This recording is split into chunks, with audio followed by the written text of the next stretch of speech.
You know what? I had to get a note coming. Hey, Pat B. And I'm Adam Willis. And you're listening to the Geek Down here on WEMF Radio. And Trug, why do you never dance with me, man? We started the show, and I gotta tell you, I feel like. You know what? Never mind, man. I feel I'm alone in this. It's all good. Ladies and gentlemen, welcome to another episode of the Geek Down here on WEMF. I am Pat B. On the side of me, my homeboy giving me no support. His name is Black Adam Willis. Well, thank you for the introduction as well. Pat, as always, my friend, it's good to see you, and I'm sorry I missed you last week, but, It's all good, man. but it's a new day, my friend. It's a new day. How you doing? Man, it's a new life for me. I'm sorry, I had to do it. Nah, dude, I'm okay, man. Yeah. You know, the knees are healing up okay. I'm feeling all right. We got equipment in the house. We got new representatives. Herb's looking extra scruffy tonight. I'm digging it. You know, in a good mood. How are you, my friend? I'm doing good, my friend. I'm doing good. Feeling good. All right, good stuff, man. Yeah. Because we also have a good show to go along with those good vibes. Yeah, we do. We have an action-packed, fun-filled show for you kids. But first, let me introduce our very special guest in the house. I look across at a man you've heard before, you've seen before, you've had the distinct pleasure of clutching your purses and hiding your wallets from, crossing the street when he's near you. I'm talking, of course, about Rye Rye. Yeah, that's me. This guy, very soft-spoken, yet he carries a big stick in his pants. Ladies. All right, and of course, I look across the table at my man, Just Johnny. Yep. Hey, welcome back, buddy. It's fun to be back. Always. Why do you always have the extra huge headphones, like you land in planes in the studio and stuff? It's my gamer headphones because I need to represent. Oh no, I understand you have an image to maintain, but you could do all that with the technology we have today, with a solid 50 neodymium magnet and a thing that fits like this small. But He's probably bringing them in because none of these ones in the house work. So. And the fact that I need the all over, around the ear instead of on the ear, because it just gets sensitive. Especially, we're in New England, right? Yeah. Winter's coming. Winter's coming. All right. I don't want my numb ears to be like pressed against. I hear about that. And he doesn't want to look like a poser. Full on coverage. It's got the blue. I like the blue. All right. All around. Tight seal for your protection. Yep. All right, and of course in the booth, keeping us sounding crisp, amazing, and delicious. That's every week. I'm talking about DJ Herbie Herb. Hey, buddy. Hey, man. There you are. You're doing a new thing. I like it, man. It's just like extra, like the soft-spoken, but very poignant, quick 1-2 words there. I'm glad you like it. Yeah. See, this dude giving me a run for my money. Yeah, you feel that. Well, it's like a dude. My oral senses are just tingling here. Mm-hmm. Well, I'm trying out for a sex call like line. Do people still use those? You think? Those personal ones, I guess. Yeah, those 900 numbers still popular. I can't respect those after that Simpsons bit where it's like they had Apu and Krusty and all just like, on the one party line. Did they? Yeah, I don't know if they're still around. Did they go out like the way that scrambled porn went out? They are still around, my friend. I've seen commercials late at night. When I'm up doing my macrame research. Yeah. They have commercials. Then they're still the same too. Really? The video quality is better, but they're exactly the same as they were in 1993. Yeah, I called one when I was in grade school or something like that, I think. And girl. My mom obviously got the phone bill, and she comes up, she's like, Adam, do you know blah blah blah? And I was like, no. She's like, oh, okay. Just checking. Yeah, and that's all she had to do. She didn't have to call me out. She didn't have to embarrass me or whatever like that. She just brought it up very subtly. Said that's all, and then and that was it. My embarrassment was was intense, but that was it. She didn't beat me over the head with it, Oh, I'm sorry, dude. Yeah, it was all right. You need a hug? No, I've moved on. No, I know the pain there, though, man. I had a few of those stories myself. At least yours didn't involve a printer or dinner table and a nice little easel. Yeah. In the front door. So what we're gonna go over today is. We got a lot of good stuff to cover. Your family's here too, right? Most people don't bring it up on Thanksgiving, but. Wait, do they still? I hope. In adulthood? Yeah, I hope Nana comes in, remember that time? You're your couch, you're looking at those. What are you watching, honey? Yeah. I think he's trying to watch some of those illegal videos. Mm-hmm. I had some kind of prestigious thing I was actually going to say and went way out the window, but we do have a action-packed show for you. We got a bunch of stuff going on today, it's right? the rafters with material, my friend. We have hopefully a call-in coming later, but until then we have news. Not all of it good, not all of it sensical, but we're gonna start off with kind of a sad story, man. Dude, Leonard Cohen. Yeah, Leonard Cohen died, and this is just another name on the long list of the horrible 2016 that has been very a very well known, very fantastic singer songwriters, artists, and everything passing away in 2016. But yeah, Leonard Cohen had his name to that list as well. So far we lost Bowie, we lost Fife, we've lost Prince, we've lost so many. Lemmy, to name just a few. Dude, I forgot Lemmy. We covered that story, and it was like every tale of his like exploits was just like, dude, you'll never believe what happened. Yeah. So he's crazy, but Leonard Cohen was. I know you're not very familiar with his work. You probably know Hallelujah, like a lot of people do, which has been covered 1,000 times, most famously by Jeff Buckley covered it, which is a great version of that song. But he was, a singer-songwriter. He was a poet. He was a novelist. He was a man of many hats, and most recently came out with is kind of like a farewell album, kind of similar to what Bowie did, where right up to the end he felt kind of like his time was coming up, and he released So You Want It Darker. Was an album he released, and and he even come out in a few interviews and it said as much as like, I feel like my time is coming up, I'm ready. And so but yeah, it doesn't make it any easier to deal with but listening to his music since I listen to it often anyways, but listen to it more now since he's passed, kind of trying to remember him, and it's just he was a very dark artist with his content. It was very introspective stuff. It was dealt with love and death and loneliness and really? I only know like the one song and then an appearance. I assumed he was like a Christian singer or one of those uplifting. No, he was very he was Jewish. He was a very Jewish artist, and Canadian, and but yeah, very dark stuff. Very some quietly uplifting, but it's not the stuff you play like at a party or something like that. It's not if you're like, hey, you got the aux cord in the Uber or something like that. You're not throwing on Leonard Cohen's music. You kind of listen to it to yourself and you kind of reflect, and that's the type of music he listened to. But it was families where they have a piano in the corner. Those types of right. But yeah, hugely influential. Came out in the the 60s, and just a fantastic songwriter. Okay. And that can't be stated enough. Just a very, very good songwriter.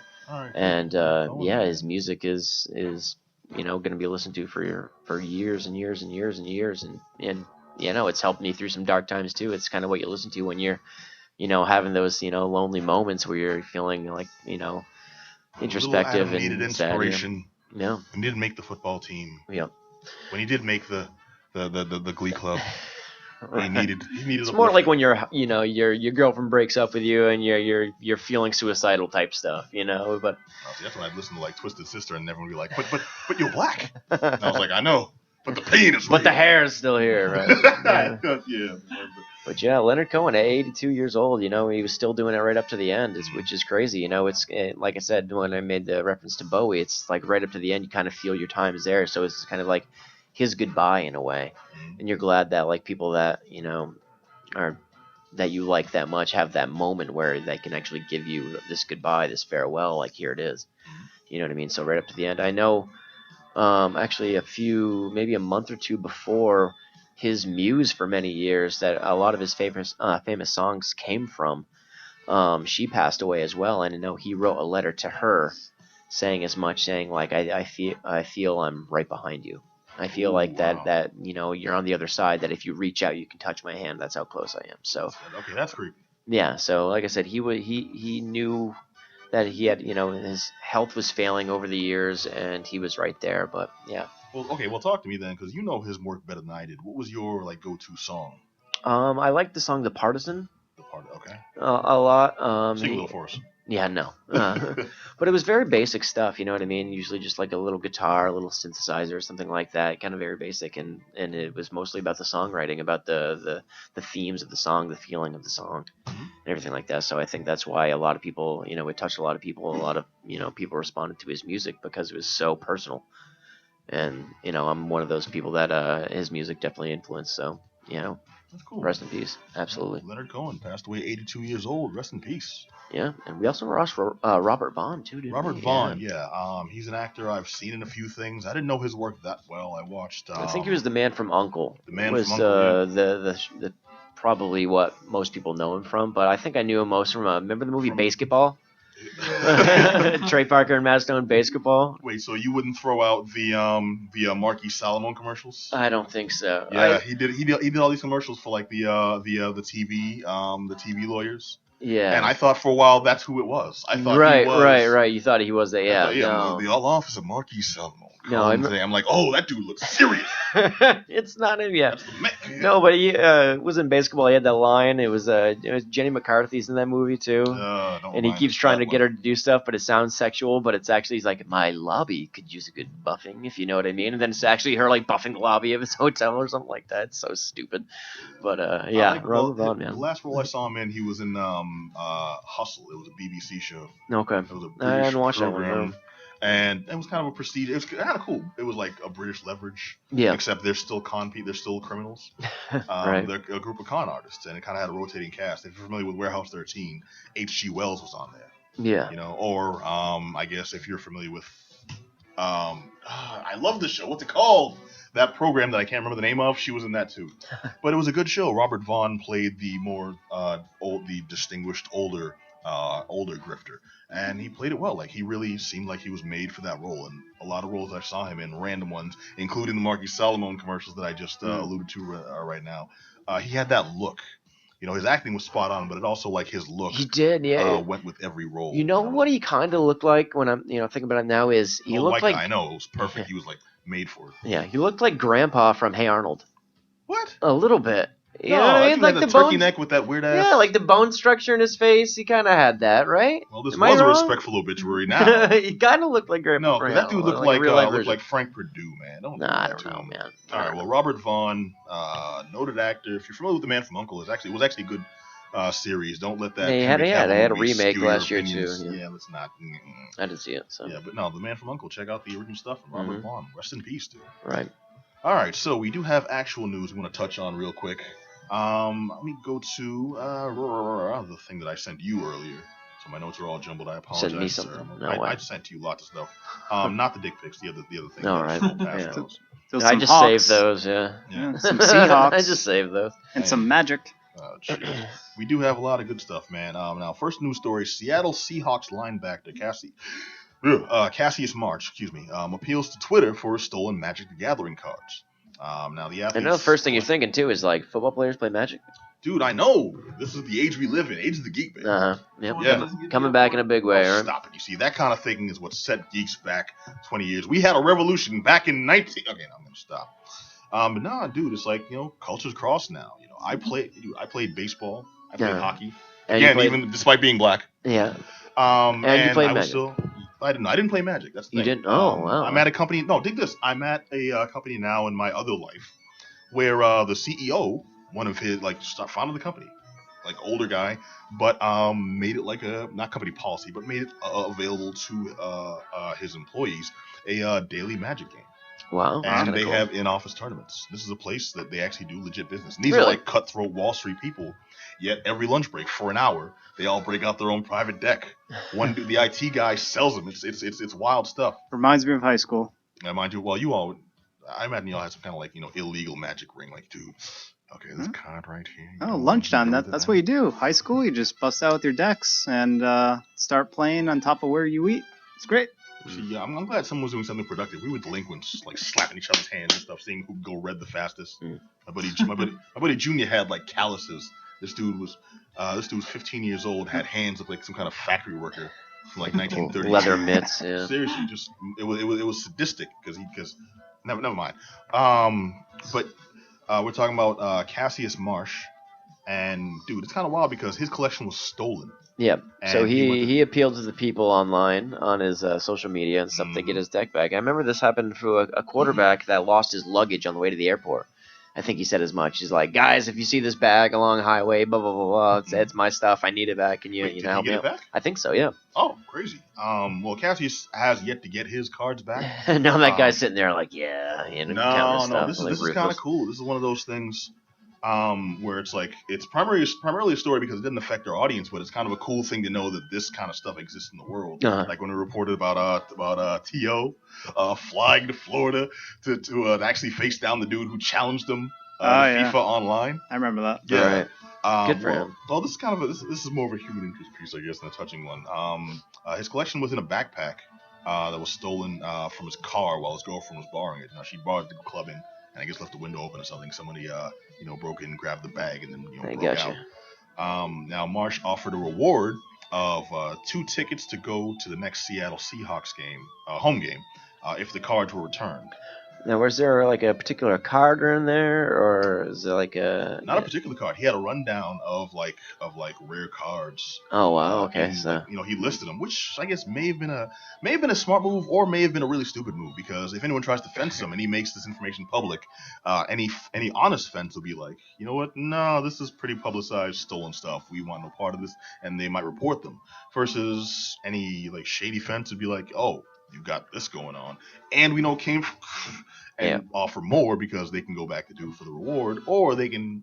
Well, anyways, it's dubious whether or not it was a good or bad move. But yeah, he had the collection was estimated to be worth between $20,000 and $25,000. Wow, really? Of Magic cards, yeah. I know we did a news thing the other day. Somebody stole somebody broke into a comic book place and stole a bunch of Magic cards. Yeah, that's particularly the one card that was worth upwards of many thousands of dollars, which is still baffling to me that tens of thousands that these cards are worth that much. Macabre broke it down on that show. Certain cards, due to their rarity, due to their limited printing, due to their just overpoweredness in actual gameplay, can boost and affect the value tremendously, exponentially.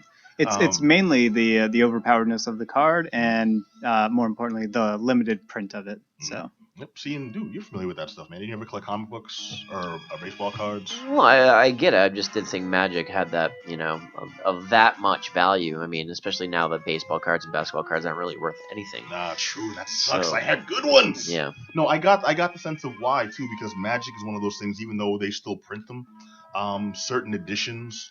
They're not necessarily go out of style. That's the easiest way I'm thinking of. But certain editions are no longer in print, right? And they just stopped making them. So if you have good cards from there that aren't in print, aren't available anymore, but are still recognized in league and tournament play, then those become the shiznit cards. Actually, they all go out of print. They all, within 5 years, they go out of print. Every new set.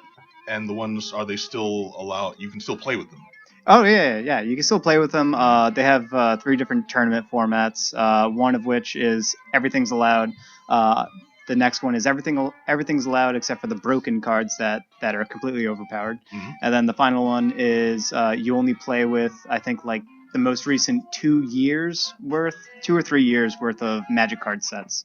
So they call that standard format. So crazy. And dude, think about your experience with Pogs. Okay, now when you had the Pog going back, when you had the ultimate, I had that one masher that I really liked. It had serrated saw blade edges and stuff.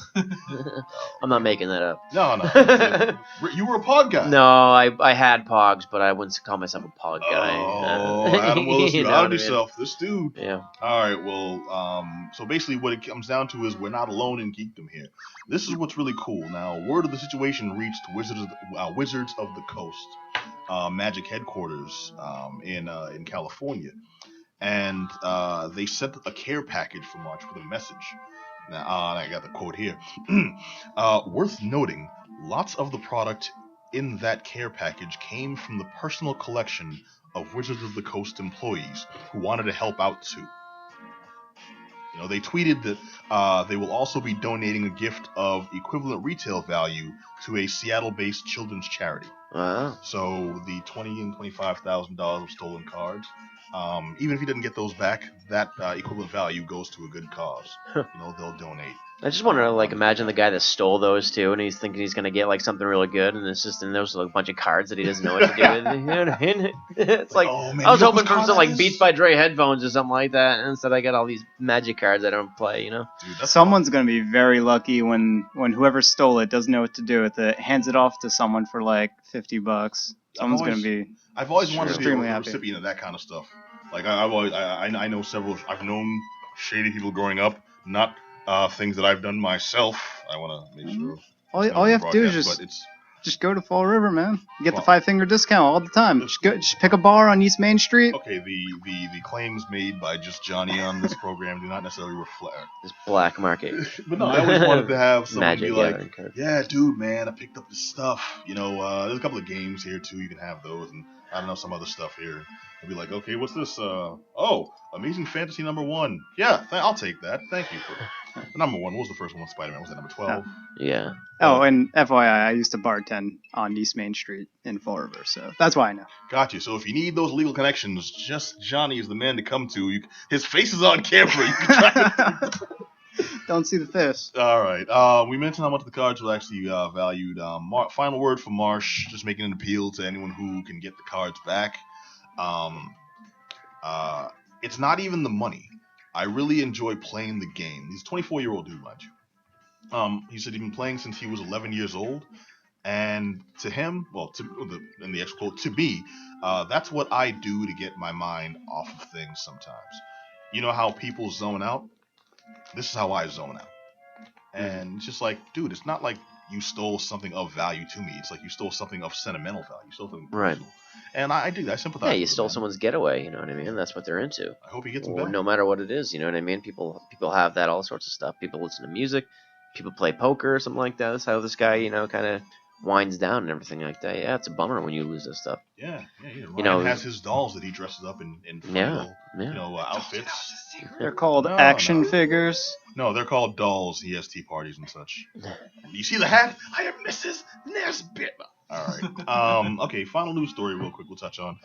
Because real quick, I'm a big Star Trek fan. You know this. I can never risk a good one. And Star Trek Discovery goes X-rated. Yeah. Woo! Yeah. The best kind of rated. The first episode of Star Trek Discovery is set for broadcast TV. That's the one that's going to run on CBS, the new one that was helmed by Brian Fuller. But once it moves to the digital CBS All Access, FCC broadcast rules no longer apply. So in a recent podcast appearance, the CBS Interactive CEO, this dude, Jim Lanzone, dropped that the show may include nudity and profanity. Wow. Now, quote, as long as it's relevant to the story, as long as it serves the story. There's green women. Not just, They're gonna make yeah. a lot Dude. of stories based around that. Man, I would love to just grab on a green. All right, well, anyways, we'll put that aside for now. We happen to have on the line a special guest. Who are we talking to? Frederick. Hey, Frederick, how you doing? Good. All right, Frederick, you are on the Geek Down here on WEMF Radio. You want to give our listeners a heads up as to who you are? I'm a best friend of Champ. Best friend of Champ. Cool. And why you calling in, buddy? I'm looking at the broadcast on Facebook. Okay, so you checking us out. Yes. All right, what you got to say, man? You want to talk to people? Yeah, he sees everything's good down there. Give a shout out to everybody that's in Boston and shit, and stuff like that. All right, cool. Appreciate it, man. Frederick, calling in from Boston, giving a quick shout out. Yeah. Frederick, you want to say y'all keep listening to WEMF for us? Keep listening to WEMF for us. And represent the Geek Down. The Beantown. All right, Frederick, thank you very much, man. No problem. Thank you, bro. All right, local caller calling in to give us a little love. That's cool. That's decent. Yeah. All right, let me just wrap up the Star Trek story because, dude, we have reviews I want to get into, and I want to know what's going down with some certain broads that did some stuff. Mm-hmm. And this dude, Martians, catfishing people, man, wild stuff. All right, so X-rated X-rated Star Trek. X-rated Star Trek, Dude, I'm all about some green. which I know you've been thinking about for a while. Oh, hell yeah. All right, so don't hate me. What do you got? X-rated Star Trek. You ready for this? Wait, To brace yourself, apparently. It's about To get boldly ill. go where no nerd has gone Oh, before. stop it. How long have you been sitting on that one, too? This dude's I- been... As soon as you said X-rated and Star Trek, Oh, brother. You should be ashamed of yourself. it's a match made in heaven. I had to. I'm ashamed Sorry. for you. How dare you. But no, the images of like the old school Orion Herb liked dancing girls actually Mhm. on the old Star Trek. I remember watching those as a young pubescent adolescent male and thinking, wow, that chick cannot dance.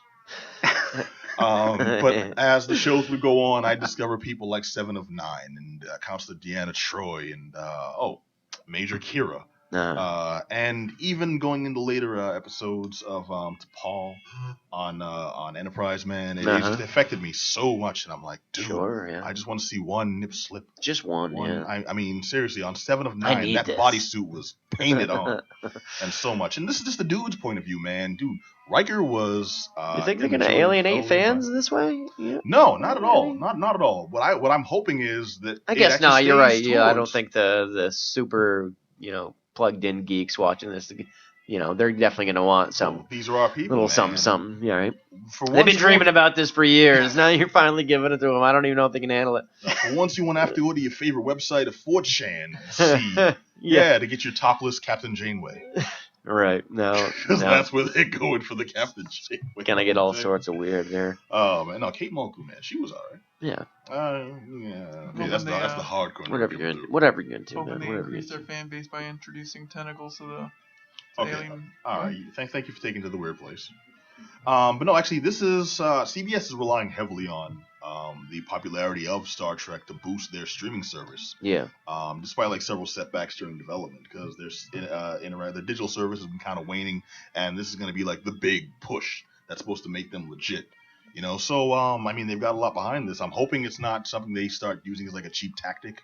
A desperation move. I'm hoping they legitimately find a way to work these into the stories. Yeah. So we still get a more like adults, a more real world, realistic presentation in a Star Trek show. Right. They've done good work with making it more widespread and giving it more mass appeal with the movies. Now, take that to the next level. Sure. They could probably add a good degree of authenticity to it. There's a lot of characters that they speak in a way that seems very proper. I mean, they're all officers and very militaristic upbringing. And it's a military show. It is. But I'm saying, it would be nice if they dropped like an F-bomb or something like that. Okay, so more. Instead of like going Khan, it's like Khan, you mother. Exactly, yeah. God, you know what you are? Just a dirty son of a wow. Or I guess just a dirty son of a It's a natural progression, right? Yeah, that's the only way to go. No, nothing more natural than that. All right, you know what? No, I'm jazzed for it, and maybe finally, if they do the historical stories, we'll finally see Picard and Guinan. Go. Yeah. I just like what can we do to Star Trek that could make it more popular, be a little more now? Boobs, yeah, totally. Sitting around there, right? That's what they're thinking. Yes, yeah, that'll help. Yeah, you know how long I've been waiting to see Brent Spiner's man boobs, man. We can make this happen. Yep, this is a thing. The time is now. Here we are. They got those Kardashians, whatever they're called. The Kardashians. That is not an alien race. I know it's easy to make that assumption. I made it several times. My girlfriend's watching it. They're Cardassians or whatever. Oh, the Cardassians. I call them Kardashians, but she gets mad at me. No, man. Okay, look, Cardassians or Kardashians, you make the call. Cardassians. Okay, there you go. The alien race with the weird ass neck ridges. Yeah. Yeah. They were gross. I wish Amy was here. I feel so alone. You all looking at me like. Just the 10. This is your thing, man. This is you're the resident Star Trek fan, man. All right, well, just put a nice neat little ball on this then. CBS Interactive, the CEO has dropped the bomb that profanity and nudity may very well be featured in the new series, so keep an eye on that. And Star Trek, even though it's no longer be helmed by Brian Fuller, is still happening. This is not your grandma Star Trek. This is not your granddad of Star Trek, kids. So I actually am excited about this, man. Sure, we'll see what comes of it. Yeah. All right, now we have got some serious information to get to. Ryan, I look across to you, and you got to check out a particular film, my friend, which was Space Between Us. It was a futuristic, relatively near futuristic, no, go ahead. Yep. Movie about a boy. Movie was set to be sent a group of astronauts to Mars, colonize Mars, and along the way, the captain finds out she's pregnant midway through the trip to Mars. Oh yeah. Okay, so we were just talking about like nudity in space, man. Glad you're following the theme. So give us the lowdown. They make it to Mars. They show you the not too gory birth. Wait, they show the birth on screen? Not full frontal, but I don't know, it gets kind of graphic. Oh man. I wouldn't call it graphic. They don't really show anything important like that. It's just pretty intense. All Good right. acting, I suppose. Well, you're trying to give a Mars birth. I guess that gets pretty heated, right? I don't know. It feels like that'd be easier because the baby just kind of like floats out. There's gravity in Mars. There's gravity on Mars. There's gravity on Don't Mars. lie. Confirmed. Don't lie. But All right. She gives So, birth, okay, Is so that it? Or- You watch this Martian birth video. but she dies on the table. So this kid's a secret from all of Earth. They kept it on the down low with NASA because they didn't want to like lose any funding or. Of course, it's all politics.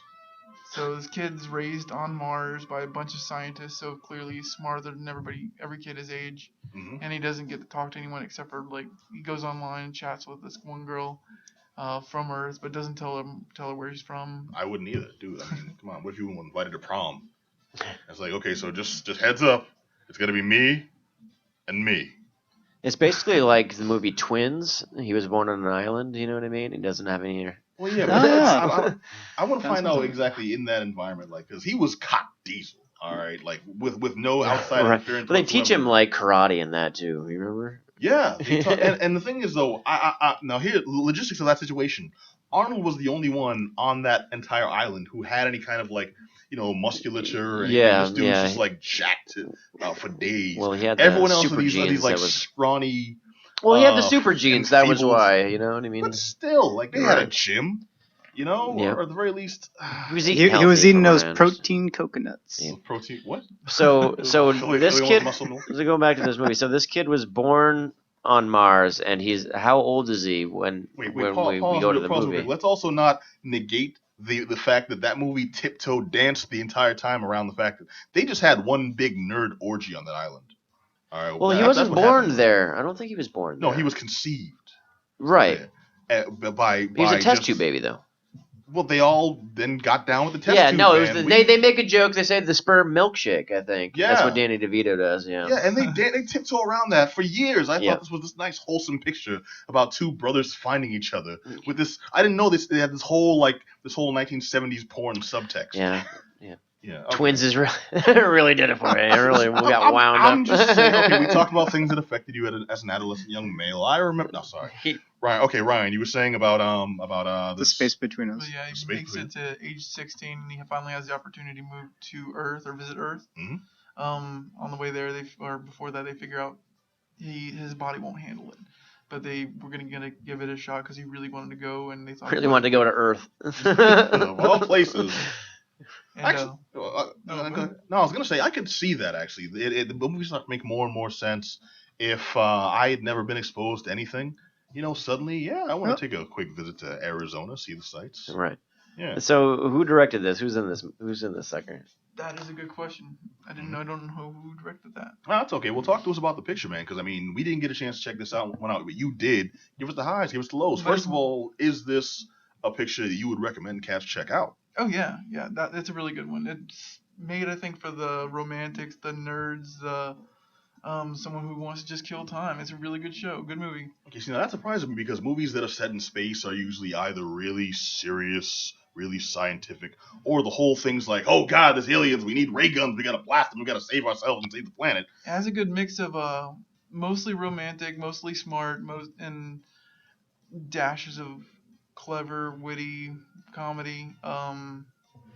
So you have a lot of your cliche stuff where, oh, I get to experience this for the first time. Oh my gosh. And he has to make that experience that you've seen in every movie like this his own thing. And he does a really good job with it. Okay. is the plot the main sort of focus of the film itself, or is it on character development, character interaction? Is it a visual type of movie? Gosh, that's a good question. Special effects? It's really fast paced. They include so much for this kid to do in just a few days. He gets to experience tons of stuff while going to find his real dad and Okay, well, that makes for the better then, I think, because it sounds like it has the potential to really drag out, but you were entertained this whole time. Yeah, they put a lot of stuff into that. With a lot of movies, if they put too much into it, it takes away from everything, and it just seems way too unrealistic. And there's some unrealistic things to it. Like a kid born on Mars. Like a kid. All right. Yeah, but like this kid who has what's the word for it? He goes back and forth. Progeria. Yep. Diarrhea. So I watched a trailer for this movie, and everything that you've said is in the trailer. You could sort of figure it out from watching the trailer. Does the trailer itself give away too much from the movie, or is that only like the first quarter? It says a lot about the movie, more than it necessarily should, I suppose, but it doesn't give anything away really. It's a really good movie. Okay. All right. So we're talking about child actors. Would you call out any performances here? That's usually a tough call. I'd say through about 90%, it was very captivating. This kid who played the main character, he did a great job for someone, I guess, who was 16 or whatnot. Mm-hmm. I presume he's 16. You presume? In real life. You're like Harry Potter. He's like, I'm only 10 years old in real life. Yeah, you see me in that role, I was 46 then. Okay, yeah. He's English. You'll see me in that role, I was 40. That's a terrible accent. I'm going to stop right now. Nice ride, Cliff. Hey, people saw his dork in Equus. Complete non sequitur, sorry. Okay, so you'd recommend cats check this out. Dude, any choice word for the people on what moved you? It was really good acting. It was pretty deep, philosophical. Mm-hmm. It offered, like, for example, in some of the scenes, you see these cool little gadgets he works with and stuff that you'd either see in popular science where they're coming out with this in the near future or it's out and it's just still an experimental. Like that watch that, it's like a smartphone and it projects onto your wrist, so it's just a bracelet. I've seen those in some magazines that were, I guess they're already out or they're coming out. And he was using it like he'd had it for years and basically a little taste of what could be in the near future, or product placement for when they finally do launch their nice new products. I feel like they'll slip that in every now and then. What was it? Taco Bell was all over Demolition Man. Oh yeah, that's right. Yeah. Wait, Taco Bell was all over Demolition Man. Pepsi was in Judge Dredd. So they don't always make the best choices. That's what that says. Mm-hmm. All right, wait. So was there a specific brand here? I don't recall any specific brands, but you see these gadgets that you've seen in, for example, Popular Science or Popular Mechanics. Ah, okay. So they're not going to say, like, go come to Mars and drive a Tesla? Oh, no. What do we give for a Tesla right now? Wow. All right. So Ryan with a quick plug for Tesla. Dude, thanks, man. Appreciate it. Yeah, and Tesla, if you want to give away a free car, I'll give a review on that. All right. No, Tesla, give me a vehicle. I'm the one. No, I'm kidding. All right, dude. So check out The Space. Space Between Us. There you go. All right, cool. Thank you, man. All right, now serious business. Adam, you okay, buddy? Yeah. You preoccupied with that clown in the corner, man. Don't look into his eyes. Yeah. That's a bad scene. All right, no. You got to check out a movie. Actually, dude, I saw the trailer for this and was still kind of cross-eyed, man. Maybe you can help me out. You got to see Certain Women? Certain Women, yeah. Played at the Coolidge, so one of the best places to see a film in the city, of course. Certain Women, yeah. It's Kelly Reichardt directed this. I don't know if you're familiar with her work. She did Meek's Cutoff, I think was the last one she did. She did a movie called Wendy and Lucy. Also had Michelle Williams in it. It's one of her muses, you know what I mean? She appears in a lot of her films. With Chris Rock married to the French woman? I don't think so. Okay. No. Right. So this is an adaptation of 3 short stories by Miley Malloy. I don't really know her work, but so this is basically 3 short vignettes on these 3 women, Laura Dern, Michelle Williams, Kristen Stewart, and the newcomer Lily Gladstone. And they're very different. They're kind of interconnected in they both kind of take place in this kind of rural Montana town, and it's very, slow, easygoing, but it's kind of these stories of, these women doing this job, and it's the loneliness in their character. It's very, very slow, and it's mostly like a story about what's not being said about what much is being said, and about like going on your life in this small town. And the first one, Laura Dern plays this lawyer, and she has this really horrible client that won't, believe anything she said. He's trying to get, win this case over workman's comp. And then the second one, Michelle Williams is in this one, and she has a cheating husband, and it's about her being like a mother when her kids and her husband are kind of not really on the same level as her emotionally, and they're not really getting the satisfaction of the family. And the third one is probably the best one of the film, and it's Kristen Stewart and Lily Gladstone. Like I said, Lily Gladstone plays this woman who's a farmhand, and she's kind of breaks horses.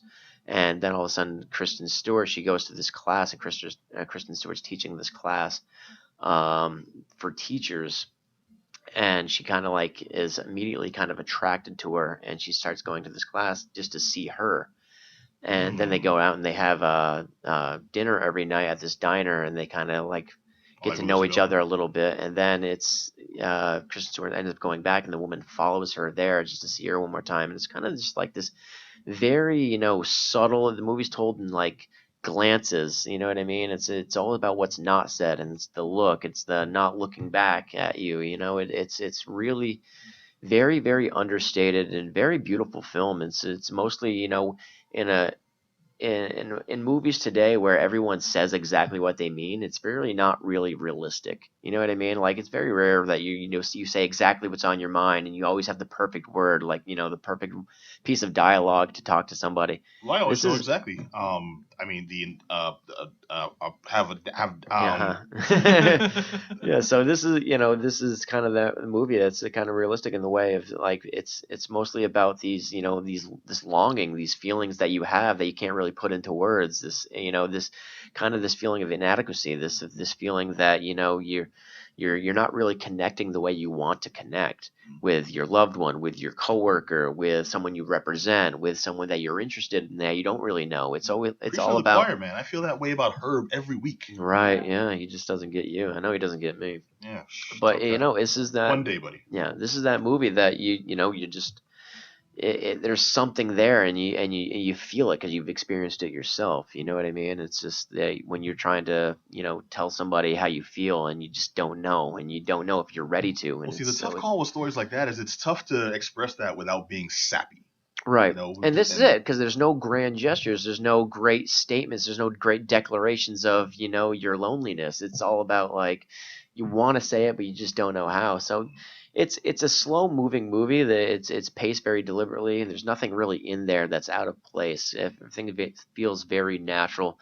But I think it's one of those movies that you're kind of watching the clock like, oh, when's this movie gonna end? But at the same time, when it ends, you're like, wow, you're thinking about a lot of the stuff there. Like I'm thinking about like the day after, like this morning when I was thinking about the movie, thinking about reviewing it, and there's a scene where at the end, the actress Lily Gladstone, she's driving away after seeing Kristen Stewart one more time, and she has that look like she just like may never see her again, and it's very like a painful scene to watch.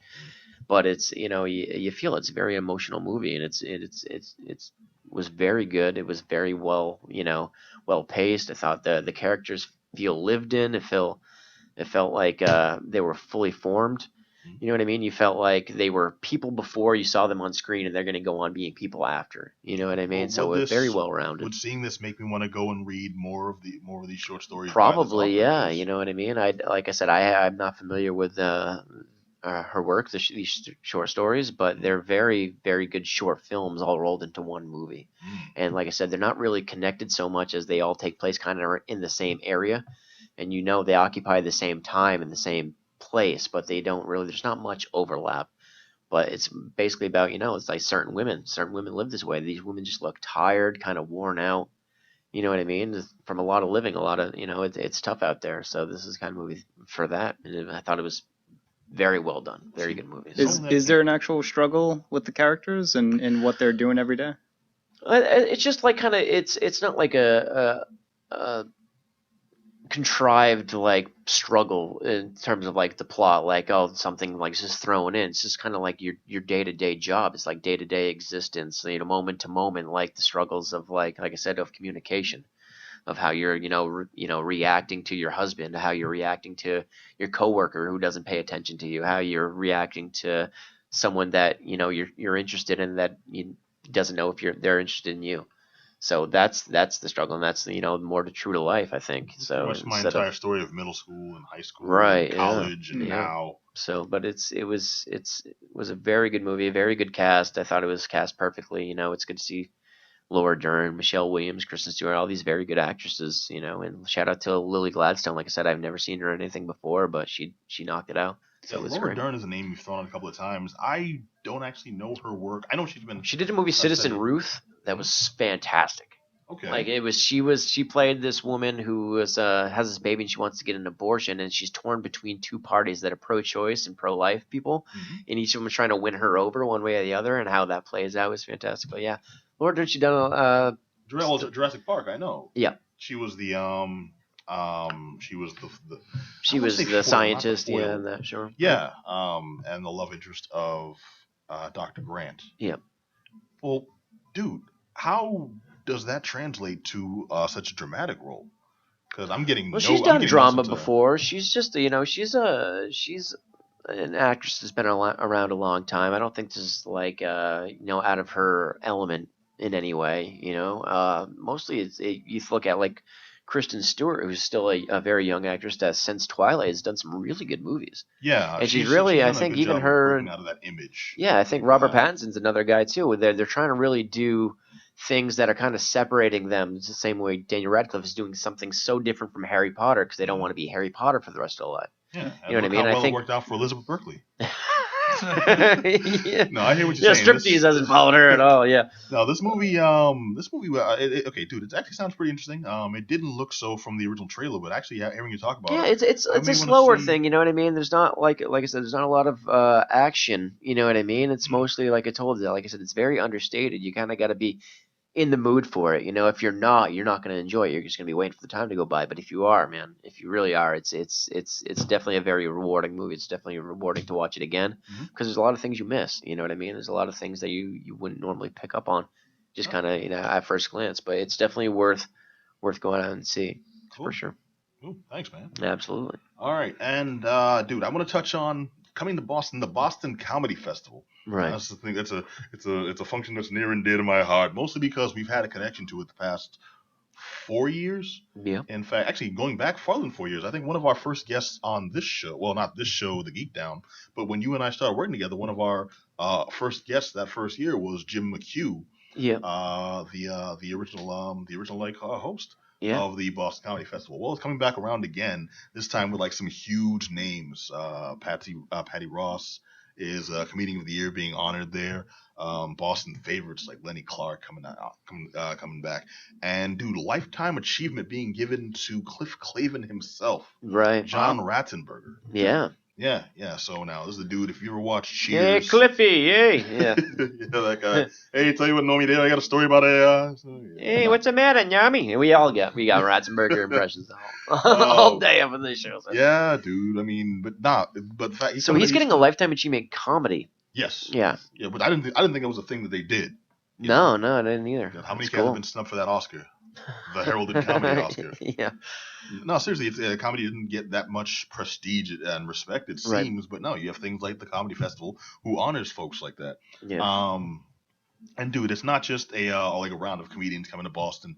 They do as part of the festival. They do roast and stand up and basically stand up. Of course, it's still comedy. It's like a battle of the bands. It's not all serious. It's all business. Right? Yeah. Dude, they have the judgings and competition, and cats come out and bring their their best. Folks like known folks in Boston like Lamont Price. Friend of the show Bethany Van Delft. A lot of people are gonna be there. Oh yeah, tons. I got a couple of names here. I mentioned Lenny Clark, which is a big one. Kyle Kinane's gonna be in the house. Oh man, he's good. Kyle Kinane's funny dude. Yeah. You got to meet Joe Coy. What are you talking about, man? Awesome, I'm jealous as hell. This dude got to meet